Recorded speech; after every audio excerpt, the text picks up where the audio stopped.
L'entreprise peut-elle s'appuyer sur les logs informatiques d'un salarié sans en informer préalablement ce dernier avant son licenciement? On en parle tout de suite avec mon invité, Victor Roisin, avocat associé chez Factory Avocat. Victor Roisin, bonjour.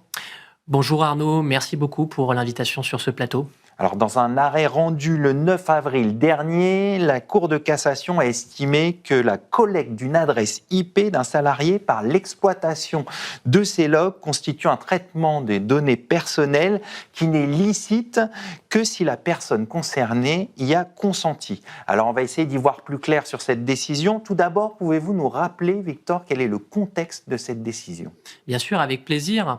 Alors, en fait, dans cette affaire, il s'agissait d'un employeur et d'un salarié qui avaient trouvé un commun accord sur la signature d'une rupture conventionnelle. Et malheureusement, la veille de la signature des documents, l'employeur a découvert, au travers des logs liés à l'adresse IP du salarié, que le salarié avait détruit des fichiers appartenant à l'entreprise et, plus grave encore, avait détourné certains autres documents de l'entreprise. Je crois en plus c'était avec plus de 4000 fichiers. Effectivement, un nombre significatif de fichiers. Dans ces conditions, naturellement, l'employeur a refusé finalement de conclure cette rupture conventionnelle et notifié un licenciement pour faute grave, quasiment une main devant, une main derrière, s'agissant de ce salarié. Par la suite, le salarié a contesté son licenciement et la Cour d'appel a confirmé le bien-fondé du licenciement pour faute grave en considérant notamment que les logs liés à l'adresse IP du salarié ne relevaient pas des données personnelles protégées par le RGPD. Et finalement, un petit peu contre toute attente, un arrêt a été rendu par la Chambre sociale de la Cour de cassation dans cette affaire, qui est venu casser l'arrêt de la Cour d'appel et considérer au contraire, en relevant un moyen d'office, ce n'était pas parmi les questions qui étaient posées à la Chambre sociale de la Cour de cassation, la Chambre sociale de la Cour de cassation est venue considérer au contraire que ces logs relèveraient des données personnelles, de la qualification des données personnelles, protégées au sens du RGPD, et qu'à défaut de respect du formalisme idoine, ces modes de preuve seraient illicites et donc irrecevables, et a finalement du coup cassé cette affaire pour la renvoyer devant une autre cour d'appel. Alors, vous l'avez dit, c'est une décision un peu inattendue de la Chambre sociale de la Cour de cassation. Comment vous expliquez cette décision? Alors, comment je l'explique ? Je l'explique, déjà il faut la remettre un petit peu dans son contexte. On a les premiers arrêts de la Cour de cassation qui commencent à sortir s'agissant de l'application du RGPD. Ici et là, dès que la Cour de cassation a la possibilité de diffuser sa doctrine s'agissant de l'application des dispositions du RGPD, elle ne s'en prive pas, elle a la possibilité de le faire. Et ici, manifestement, la Chambre sociale de la Cour de cassation a souhaité faire un rappel juridique de ce qui lui paraissait applicable en la matière. Ceci étant dit, j'aurais tendance à dire qu'il ne faut pas non plus donner à cet arrêt une portée autre que celle qu'il pourrait avoir. Pourquoi ?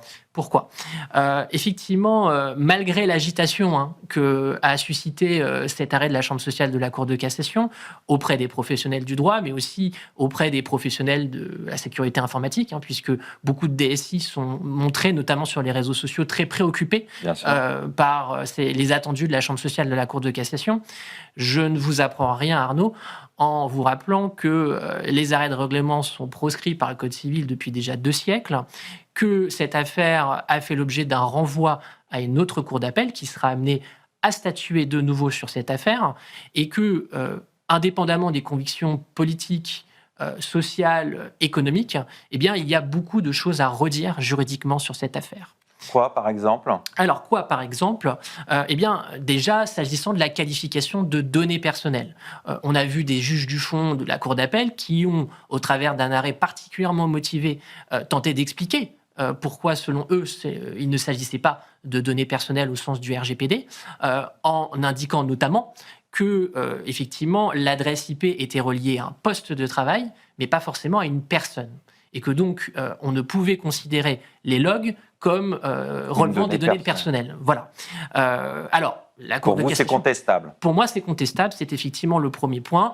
Ici, finalement, la Chambre sociale de la Cour de cassation se contente de dire qu'on pourrait relier indirectement au salarié au travers de son poste, si bien qu'il s'agirait d'une donnée personnelle. À mon sens, c'est discutable et sans doute que la Cour d'appel saisie aura l'opportunité soit de se ranger derrière la position de la Chambre sociale de la Cour de cassation, soit de montrer peut-être un peu de caractère et peut-être de discuter un petit peu de cette qualification.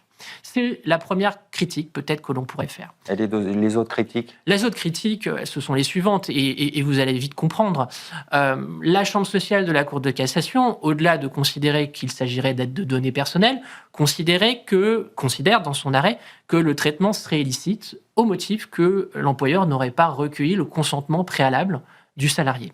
Là encore, c'est extrêmement critiquable puisque, au-delà du consentement préalable de l'auteur ou du sujet des données personnelles, il y a d'autres fondements possibles au traitement des données personnelles, et notamment l'intérêt légitime défendu par le responsable du traitement. C'est quoi concrètement ? L'intérêt légitime ici d'un employeur qui viendrait effectivement à contrôler les logs, c'est notamment la sécurité informatique, la préservation de ses actifs.